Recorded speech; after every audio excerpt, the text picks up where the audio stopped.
Hey guys, welcome back to my first video since completing my Appalachian Trail through hike. I've been home for 1 week and I really do miss the trail, but at the same time I am really enjoying being home.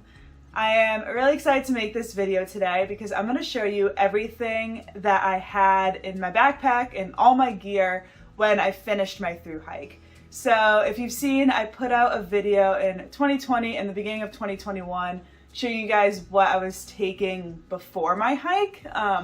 And I don't really love those gear lists because I put those gear lists together before I was a thru hiker and before I was an experienced backpacker. But now that I just hiked 2,200 miles and spent most every day thinking about gear and how to lighten it and what gear works and what doesn't, I am really excited about my gear list that I have right now. So I am going to start this video out by showing you everything that wasn't in my backpack. So like the clothes I was wearing, my shoes, and all that. And then I'm going to go into this backpack, show you everything. I'm going to weigh it and show you what my base weight is. And then at the end, I'm going to explain a couple gear changes that I made when I only had 100 miles left in my thru hike. So when I got to Monson, Maine, and I stayed at Shaw's Hiker Hostel, I got rid of a lot of stuff. I bought a new backpack and there were like all sorts of changes. So I'm going to share with you like why I did that and what I changed when I only had a couple days left of my thru hike. I'm starting off with my shoes. So these are the Saucony Peregrine 11 men's, not size 11. It's just the model number. I feel like that confused a lot of people. But I had this exact model of shoes my whole thru hike except for the first 30 miles and I loved them. I went through 3 pairs of these. I also had a watch on. This is a smartwatch. It's the Garmin Vivo Active 3. I just kind of used it to count my steps and to tell the time, and it was great. My bra is just a simple bra from Old Navy and my underwear is just the simple underwear from Ex Officio. So 1 bra, 1 underwear is what I had on trail. I had this buff that I wore every single day. No, I was not on Survivor. My mom bought this on eBay when I was just a kid. My hiking shorts are from Old Navy, just lightweight and they have the built-in underwear. My hiking shirt, I got this halfway through and it was a great decision. It is full button up from Columbia. It's just really breathable and it dries really fast. I thought it was so comfortable and I really liked the tank top too because it was getting really hot and the more airflow the better. And then on my feet I had the Injinji sock liners underneath a pair of Darn Tough crew length socks. And then I also had a pair of gaiters to stop like the dirt and rocks from getting in my shoes. So that's everything I had on. And then also I used these trekking poles. They are the REI Traverse trekking poles. They're heavy, they're cork.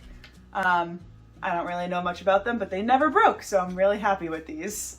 Now I will get into my backpack. This is the Hyperlight Junction 2400 backpack.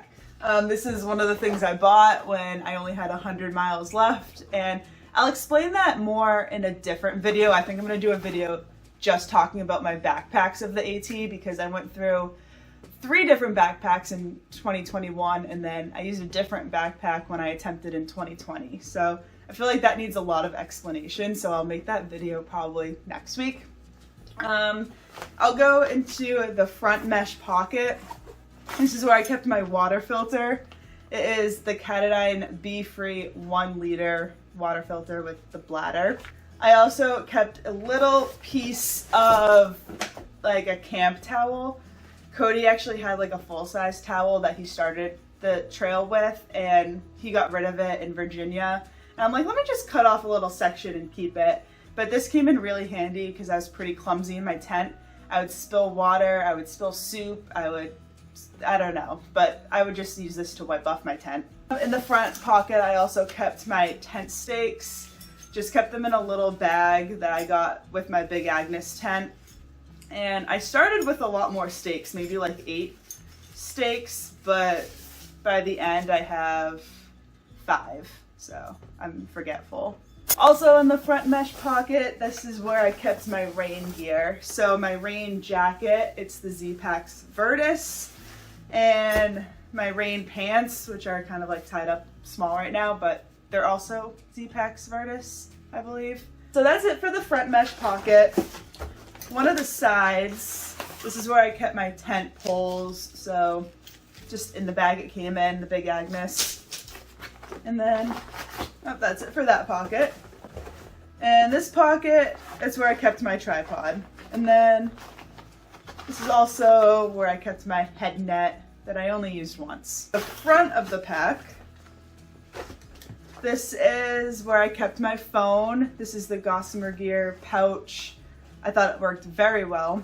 And then this pocket right here is, I got it from Etsy. It's Justin's UL. And this is where I kept my smart water bottle that I need to throw away. It's got mold in it, but it's a 700 milliliter smart water bottle. I attached a bandana to the side. This is just for like my sweat and my nose towards the end of the hike.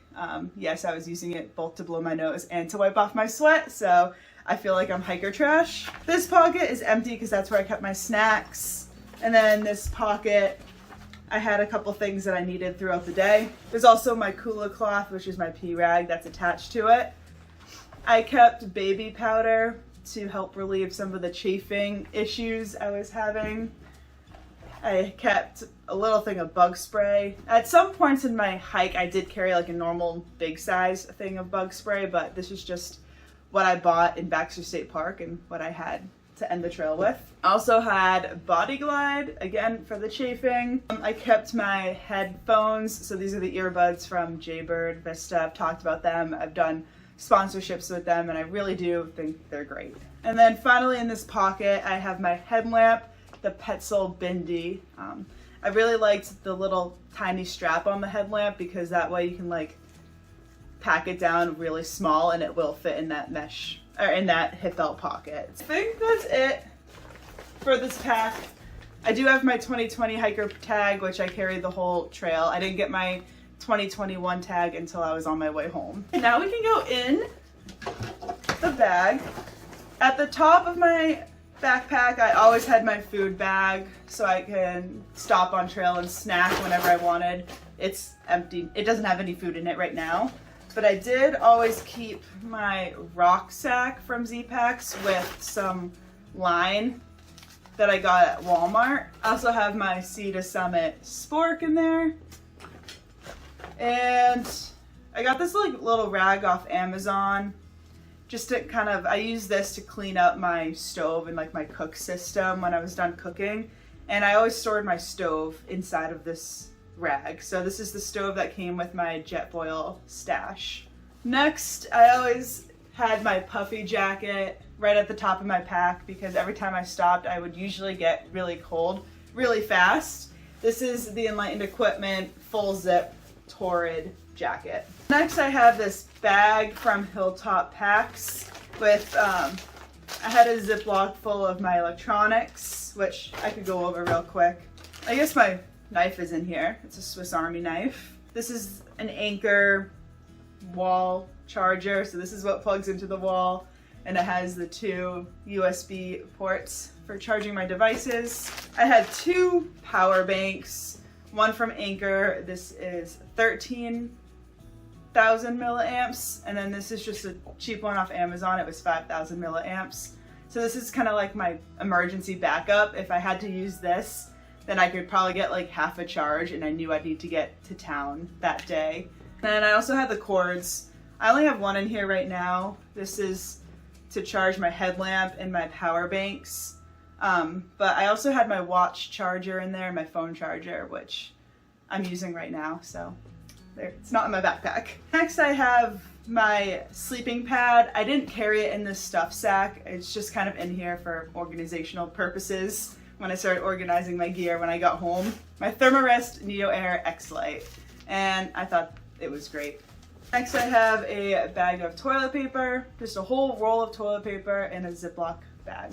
I have my stove, or like my kitchen set. It's the Jetboil stash, and inside it's just the fuel And then in the cap, that's where you keep the mini Bic lighter.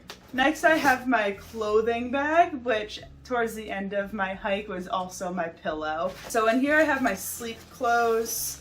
So I have my down booties, which even when it was hot out, I still slept with the down booties on.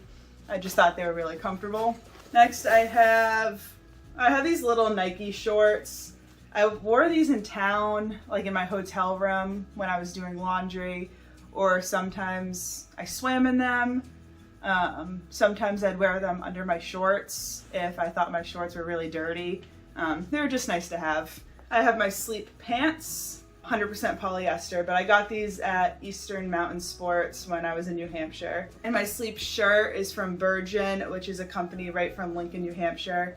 And I know them very well, and it's very soft, so I was glad to support that company. I have an extra pair of socks, so these are darn tough. I'm pretty sure I have and a second extra pair of socks. The bag itself is an 8-liter dry bag from Sea to Summit. Next I have my tent. I'm gonna keep it in the tent bag, but it is the Big Agnes Tigerwall UL2. It's a semi-freestanding tent, which I loved having in New England. I set it up on a lot of tent platforms and a lot of weird spots when I got to this area. And the bag, it's a different bag. It didn't come with this. I bought this in Daleville. Next, I have my sleeping bag. My sleeping bag is in here. It is the Enlightened Equipment 10-degree convert. I never thought I would do the whole trail with this bag. I had a 40-degree bag at my house ready to use when I thought it was warm enough, but I finished in June, so I never felt that comfortable switching to a summer bag. If I was hiking in July and August, I probably would have switched to the 40-degree bag, but it was just really nice having this. Plus, when I got to Vermont, there were still days where it was snowing. So when it was really cold, I would use this as a sleeping bag, but it also opens up to just a blanket. So towards the end, I would just unzip it all the way. The toe box kind of opened up as well, and I just use it as a blanket, and it's just nice to have. I like the convert because you can do a lot of different things with it. And the last thing in my pack is my pack liner. This is a size small pack liner from Osprey. It's good for bags that are 30 liters to 50 liters, and really the only thing I kept in my dry bag was my sleeping bag. So now my pack is empty. That is everything that I had with me when I got to Baxter State Park and hiked Katahdin. So I'm really happy with that gear list. If you have any questions, let me know in the comments. I will put everything in the bag right now and weigh it, which I probably should have done before I took everything out. So just give me a second. And I'm sorry, I completely forgot when I took my electronics out of this bag. I forgot that I also had my Hygiene first aid type of kit in that bag as well. So I'll go through that really quick. In this bag, I had a roll of gauze. I had a roll of KT tape. I had a little bag of Q-tips. Had a little thing of a sunscreen. Had my toothpaste. I had this bag of like a couple drugs, so like Advil and anti-diarrhea pills. Had my hairbrush, my toothbrush. I didn't carry a razor for all of my thru hike, but I did finish my thru hike with it, so I used it sometimes. Had a little tiny thing of camp soap. This is Band-Aids and like some repair tape in case my sleeping pad ever punctured. And then I have lip balm and one zip tie. So now I'm gonna continue packing up.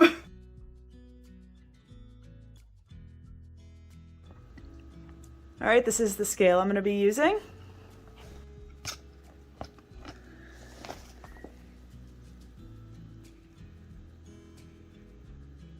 There we go. I don't know what we can call that, 13.8. I forget what I started the trail with, but I want to say like a 16-pound base weight. So being able to shed 3 pounds off of an already not heavy base weight, I think is pretty good. Now I'm going to talk about a lot of the changes I made when I only had 100 miles left of my thru hike. The biggest change I made in Monson was buying a new backpack. Like I said, the Hyperlight 2400 Junction. I got this because Cody had a very similar backpack and he raved about it his entire thru hike, said it was his favorite piece of gear, and at that time I was having a lot of backpack issues. So I got this, although it is much heavier than the Nero that I was using when I got to Monson. I thought it was worth it, and just having it be for what I needed, I thought it would be more comfortable, and it definitely was. Had a great padded hip belt and an internal frame, and it was perfect. So I'm really happy with this gear choice. And now, since I did end up getting a heavier backpack, I also wanted to try to lose weight to try to even it out. So I got rid of a lot of stuff in Monson. So I got rid of the camp shoes because my favorite time to wear these are in town, and at that point in my thru hike, I did not have any more towns left. So I was fine with dropping quite a bit of weight with the camp shoes and not taking them for the last few days. I also, at that point, still had winter gloves in my pack because I put these in my gear list when I was in New Hampshire right after I climbed Mount Moosilauke, and the weather was so cold and rainy, and I thought all the 4,000 footers in New Hampshire and Maine were going to be like that, but that was not the case. So I had these and never wore them, so I got rid of those. I also got rid of my pillow because every single morning I'd wake up and this thing would be deflated, so it was kind of a pain to have. I got rid of my fanny pack because this new backpack that I got had 2 hip belt pockets and they're attached to the backpack. You can't take them off. So I didn't need 2 hip belt pockets and a fanny pack. So I got rid of that. And then I also got rid of some layers. So I had a long sleeve hoodie zip up, and I got rid of that because I was able to check the weather and I saw it was going to be warm for the rest of my thru hike. So you can save a lot of weight with these. And then I also got rid of my pants, which I barely wore towards the end of my thru hike anyways. These were more just in town and sometimes at camp, but pretty rarely. So I did save a bunch of weight. I'll actually weigh that right now. I'm kind of curious. Dang, I saved 2.3 pounds just with getting rid of this stuff the last week. And if you saw my vlogs from the 100-mile wilderness, you knew how like mentally tough that was, and I kind of anticipated that going in. So I definitely wanted to make my backpack as light as possible, so that was one less thing that I had to worry about. It's definitely easier to hike with a lighter backpack. So that is everything that I finished the trail with this year. If you want to check any pieces of gear out in further details, I put links to everything, or mostly everything, in the description of this video. I spent a long time trying to put that together, and they are affiliate links, so I may earn a commission if you do use that link to make a purchase. So just to let you guys know. But anyways, thank you for watching this video. I'm excited to put out more post-trail gear videos, post-trail Q&As, experiences, stories, and a lot of that type of content on my channel. So make sure you're subscribed, and I will see you in the next one. Thanks for watching. Bye.